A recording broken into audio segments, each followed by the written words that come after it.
Bonjour à toutes et à tous et bienvenue sur Mystic Moon et l'ésotérisme pour tous. Aujourd'hui je vais vous parler d'un très gros sujet qui est le sujet des ancêtres, des défunts, des morts, de la nécromancie, de cette partie de l'invisible qui peut avoir une place très importante dans nos pratiques magiques, sorcières, païennes, spirituelles. Et ça fait 3 ans maintenant que j'explore plus sérieusement ce sujet, que j'expérimente, que j'étudie également. Et il était temps, je pense, que je vous en parle et qu'on puisse explorer un peu plus loin ce sujet ensemble. Sachant que je ne pourrai pas tout évoquer dans une vidéo, ce n'est pas possible. Sachez que j'ai fait un cours en 2020 sur le sujet des ancêtres, avec également un challenge tarot et oracle. Je vous mettrai tout ça dans la description sous la vidéo.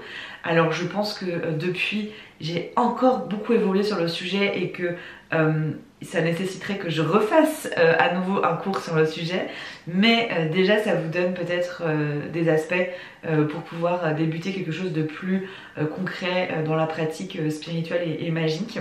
Moi je viens ici faire plutôt un tour d'horizon assez général et global, peut-être comme une genre d'introduction à comment moi j'ai abordé cette pratique et quelle place elle a aujourd'hui dans ma vie. Donc ça reste un point de vue personnel, subjectif. Je ne suis pas une experte sur le sujet, je ne crois pas d'ailleurs qu'il y a vraiment d'experts sur le sujet, puisque c'est aussi un cheminement très personnel du fait que ça vient toucher des thématiques très larges, comme les défunts, comme la nécromancie, mais aussi des sujets très intimes et personnels, voire émotionnels, puisqu'on va aussi pouvoir parler de nos défunts et de nos ancêtres plus ou moins proches. Donc j'arrive avec ce gros sujet parce que je l'ai déjà évoqué à plusieurs reprises, notamment sur Instagram, et il m'a été beaucoup demandé d'aller creuser ces éléments, ce que je comprends tout à fait. Et j'avais, je pense, besoin de temps et je ne sais pas si je suis sincèrement totalement prête à en parler, mais je compte sur votre ouverture et votre bienveillance pour qu'on avance ensemble sur ce sujet. C'est vrai que très souvent j'arrive avec des thématiques que j'ai le sentiment de maîtriser, pas totalement parce que c'est impossible, mais en tout cas j'ai une certaine maîtrise des thématiques que j'aborde, notamment sur la chaîne YouTube, et là j'arrive avec quelque chose d'un peu plus encore expérimental pour moi, mais je pense que ça sera pas moins intéressant d'échanger là-dessus. À la fin de cette vidéo, je filme une partie pour le début de cette vidéo parce que la vidéo ne s'est pas du tout passée comme prévu et je suis partie plus loin et moins loin que ce que j'imaginais, et je me suis rendu compte que j'avais besoin d'abord de vous parler de ce sujet de manière plus introductive et de vous expliquer un peu plus mon parcours personnel et intime et émotionnel sur ces sujets-là et comment tout ça s'est imbriqué. Et finalement je ne suis pas encore allée sur des aspects plus pratiques et concrets de ce que j'ai pu vivre, notamment dans le Berry récemment avec mes ancêtres.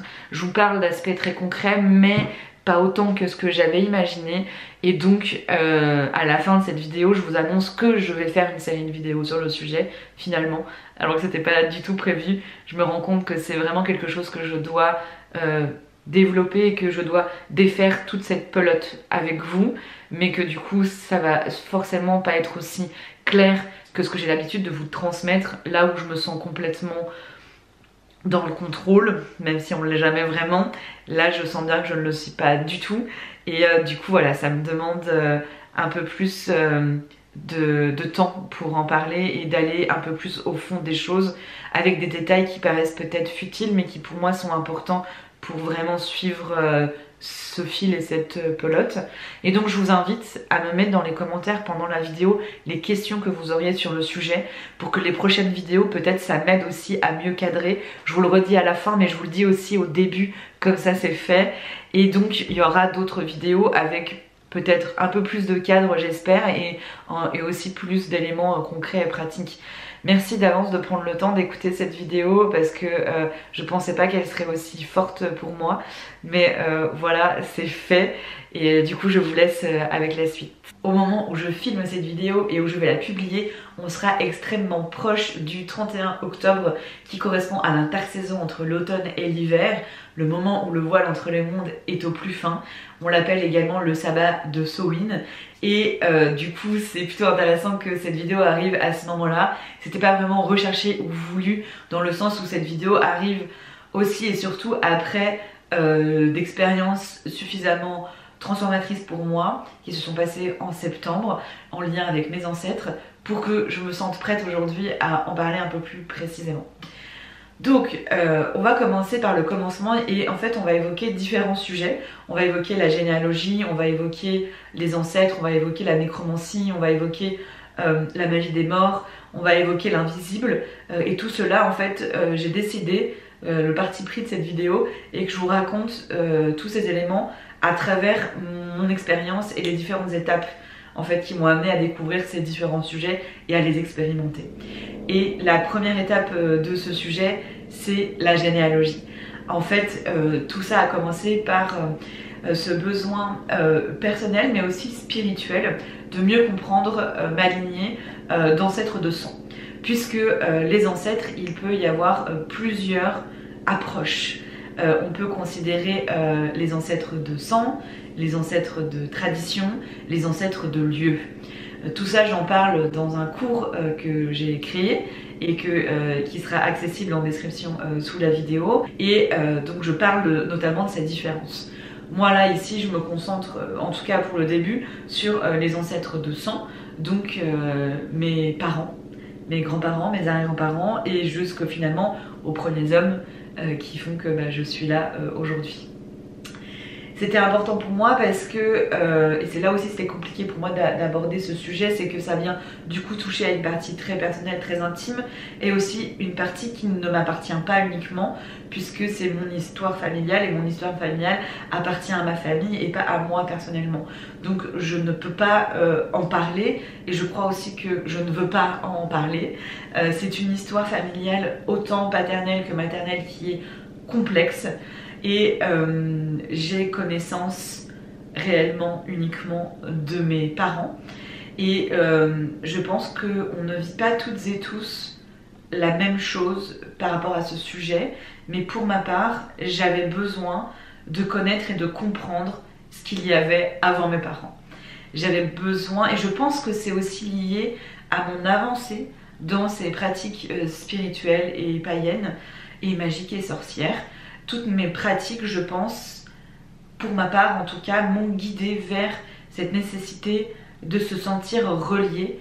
Et se sentir relié pas que à mon environnement, pas que à l'invisible en général, mais aussi me sentir relié à une lignée. Et j'ai envie de dire, peu importe les douleurs ou les souffrances qu'il peut y avoir derrière. Et donc, j'ai réussi à avoir quelques informations mais il était nécessaire que je fasse un travail de recherche de fond. C'est presque un travail scientifique. Je pense qu'on peut considérer la généalogie comme une forme de science en soi.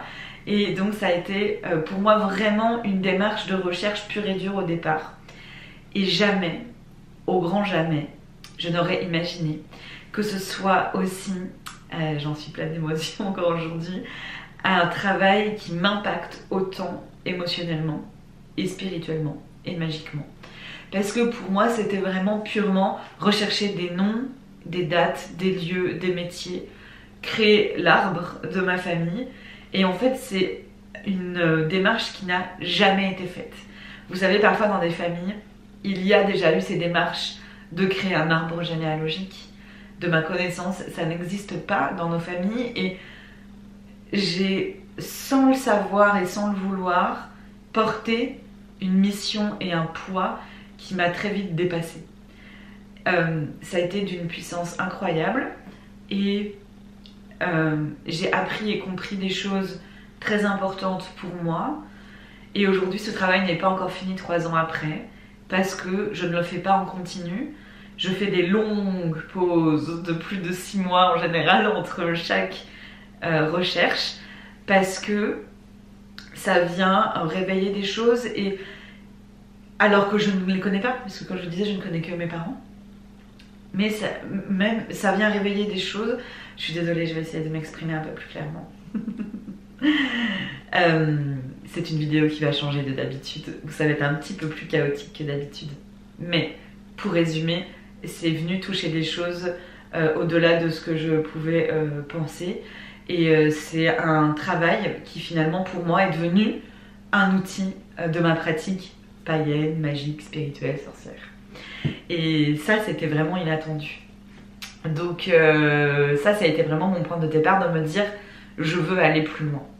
Et c'est pour ça qu'en 2020 je décide de faire un cours sur les ancêtres parce que j'avais envie vraiment de l'encadrer, de créer quelque chose de beaucoup plus cadré que ce que j'avais aujourd'hui qui partait un petit peu dans tous les sens parce que très dans l'émotion en fait. J'avais besoin de créer un protocole de travail magique en fait avec ce sujet là parce que il m'a très vite dépassé.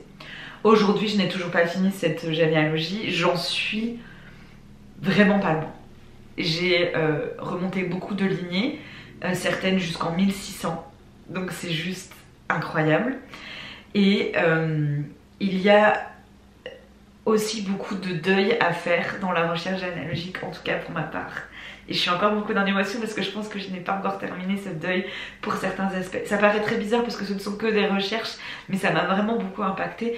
Et notamment la lignée de mon nom de famille que je ne peux pas remonter puisqu'il y a un enfant qui est né, on ne connaît que la mère et on ne connaît pas le père. Et très vite du coup, par rapport à ma lignée paternelle, il y a la lignée, celle que je voulais remonter absolument, celle qui m'attirait le plus, c'est celle que je ne pourrais jamais remonter.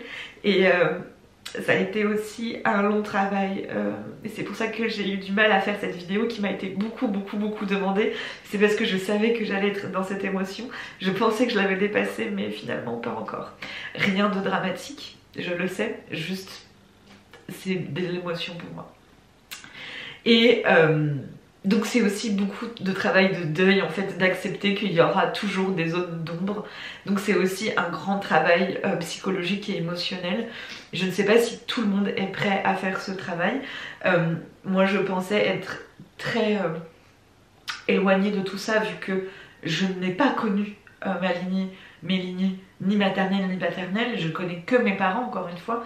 Et bien finalement si, ça m'a énormément touchée.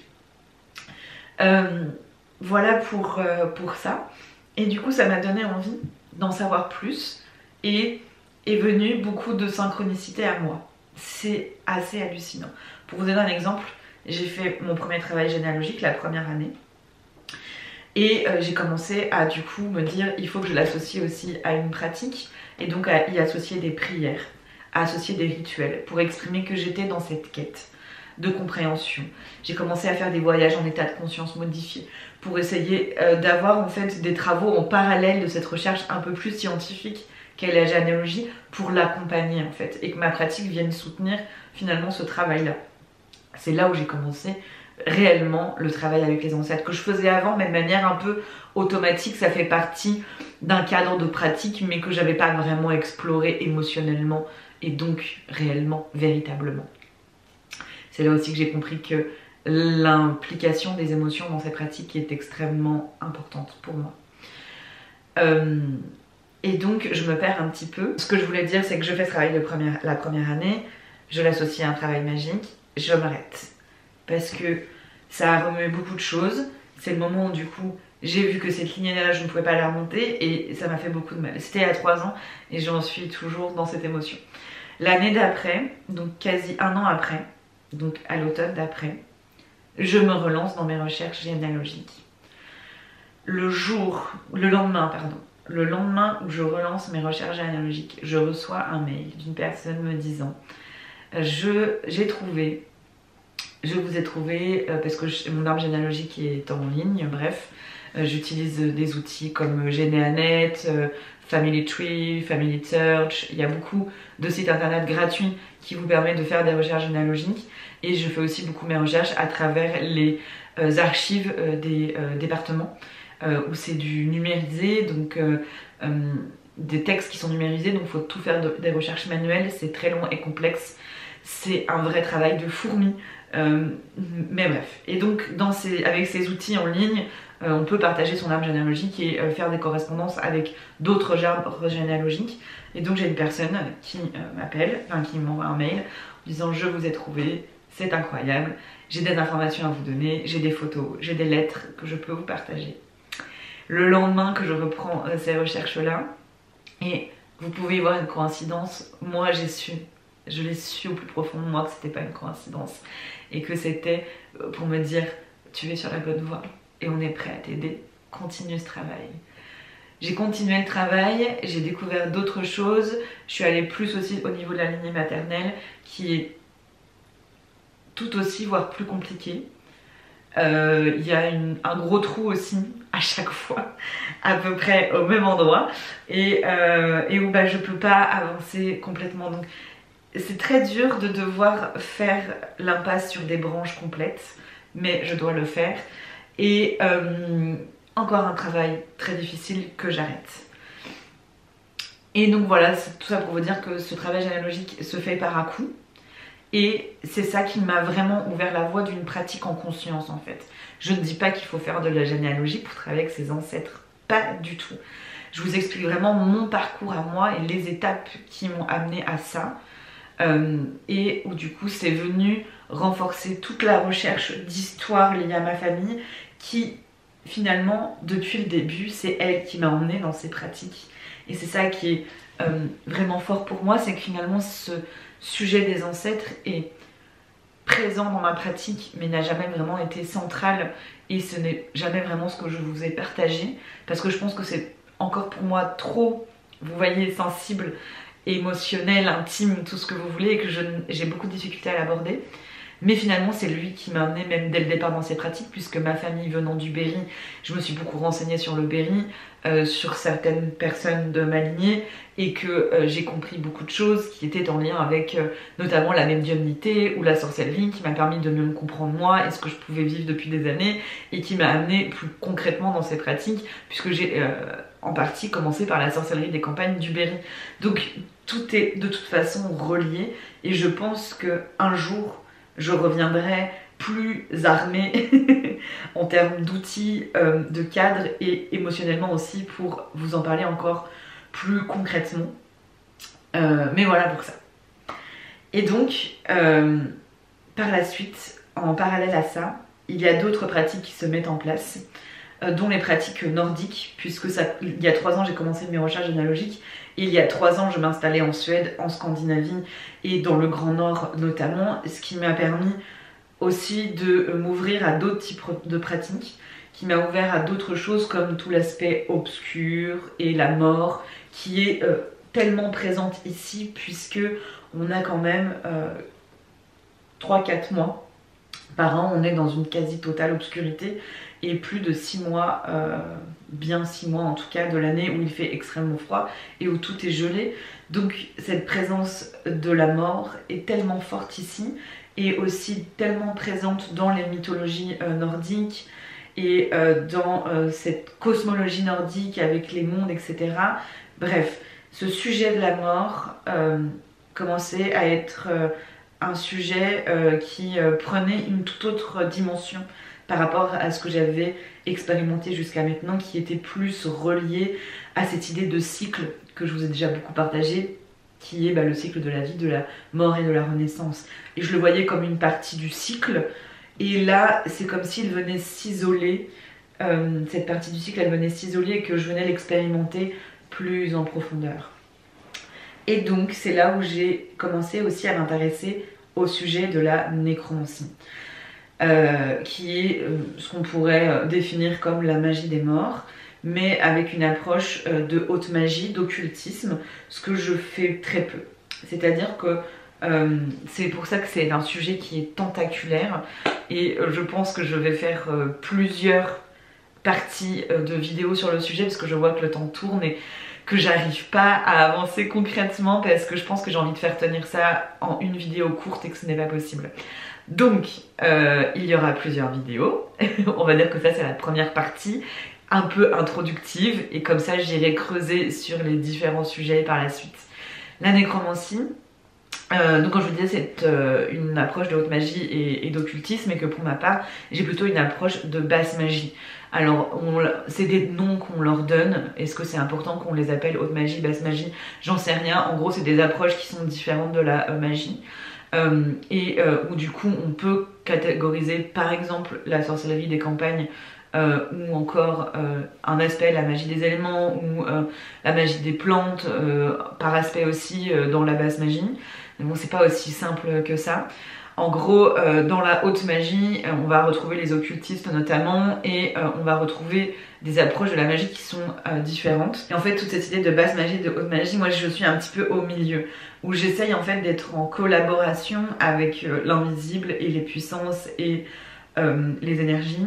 Là où parfois on va trouver dans des pratiques de magie soit une dimension où on est inférieur à ses forces supérieures, soit parfois à l'inverse où on va être dans une position de supériorité à ces forces-là. Et dans les deux cas, cela me gêne. Ce que j'aime par contre dans la haute magie, c'est cette idée qu'il y a vraiment une implication de son pouvoir et de sa puissance, et qui passe notamment par l'implication du corps. C'est ce que je transmets de plus en plus, notamment dans mes enseignements, dans les retraites ou les cours que je peux donner sur ces sujets. Et ce que je trouve du coup intéressant en magie, c'est ces aspects-là. Quand on va dans la nécromancie, on va dans la haute magie. Et quand j'ai commencé à l'étudier, alors je ne suis vraiment pas experte en nécromancie, je l'ai étudié, je ne l'ai pas expérimenté comme je l'ai étudié, parce que l'approche ne m'a pas convenu. Je ne dis pas que c'est la seule qui existe, je dis que c'est celle que j'ai découverte et que j'ai apprise, que j'ai étudiée. Ça ne veut pas dire que c'est la seule qui existe. Il y a dans cette approche du coup une approche de supériorité sur cet invisible, et notamment du coup sur les morts, qui va être vraiment sujet à une notion d'autorité, tu viens là, tu fais ça, je veux ça, c'est comme ça. Là où je ne travaille pas du tout comme ça pour ma part, et c'est pas un jugement, c'est un fait. Je n'apprécie pas cette approche-là, c'est comme ça. Je dis pas qu'elle n'est pas valable, juste qu'elle ne répond pas à mes valeurs. Et donc c'est pour ça aussi que j'ai commencé à en parler sur Instagram, et j'en ai pas reparlé parce qu'il fallait moi-même que j'essaye de comprendre ce qui ne me convenait pas, mais aussi qu'il y avait des aspects que je trouvais très intéressants et qui venaient se différencier de pratiques autres que j'ai pu avoir, notamment dans les pratiques de spiritisme, de spiritualisme, de médiumnité. Parce que j'ai aussi tout ce pan-là que je n'évoque peu ou pas, mais qui fait partie aussi de mes croyances et de mes pratiques, en tout cas anciennes pratiques. Et dans tout ce qui va être médiumnité, spiritisme, spiritualisme, il y a cette idée de communication avec les morts, où finalement on se positionne en tant que médium, c'est-à-dire en tant que moyen de captation et de transmission de messages de ces autres mondes, et notamment des morts. Là où la nécromancie va ne pas être, toi tu n'es pas le médium, tu n'es pas le moyen, tu vas avoir des moyens autres pour capter l'énergie et les messages des morts. Notamment on peut retrouver dans l'histoire et dans l'Antiquité des crânes justement d'humains qui étaient remplis de certains types de plantes, et qui étaient finalement le moyen de canaliser l'esprit, l'énergie, peu importe comment on l'exprime, ce qui va permettre de rentrer en contact et de travailler avec un mort en fait. Et donc il y a des aspects qui m'ont vraiment interpellée et que je trouve très intéressants, parce que ça correspond beaucoup à ce que je fais déjà, de matérialiser à l'extérieur de moi et de travailler avec ce point de vue externe, et du coup avec plus de recul et plus de globalité. Avec cette explication de mon pouvoir et de ma puissance, et que c'est pas juste que je suis soumise à, mais quand je vous disais, il y a plein d'autres aspects qui ne m'ont pas convenu. Un aspect très autoritaire et très égocentré, très égotique, je trouve parfois, de ces pratiques de haute magie et d'occultistes. Ce n'est pas le cas de tous, bien entendu, mais c'est un peu les déviances que je trouve, que l'on retrouve dans ce type de pratique, et c'est pour ça que je me sens plus proche de la basse magie, même si pas complètement non plus. Je suis un peu une hybride dans ce milieu-là. Et voilà un petit peu déjà, je pense, en introduction, pour vous permettre peut-être de mieux comprendre les étapes et mes démarches qui ont été comprendre mes origines, mes ancêtres, mes racines, qui m'a finalement amené au spiritisme, spiritualisme, médiumnité, qui ensuite m'a amené à la sorcellerie.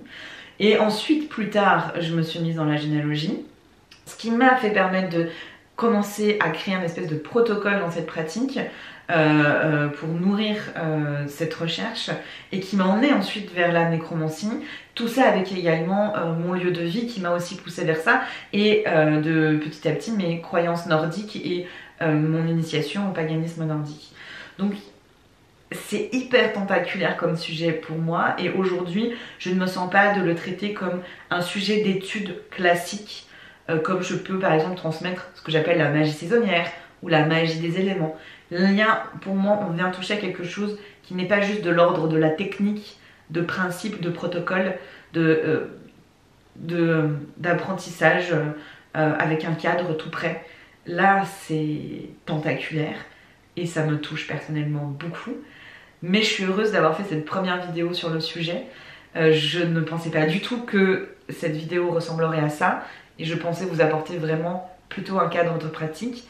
Mais je pense que c'est intéressant d'avoir fait quand même cette introduction et de pouvoir poursuivre par la suite. Ce que je vous propose également, c'est de venir me poser vos questions dans les commentaires sous la vidéo pour que je puisse peut-être aussi un peu plus trouver ce cadre qui va m'aider à poursuivre cette série de vidéos sur le sujet.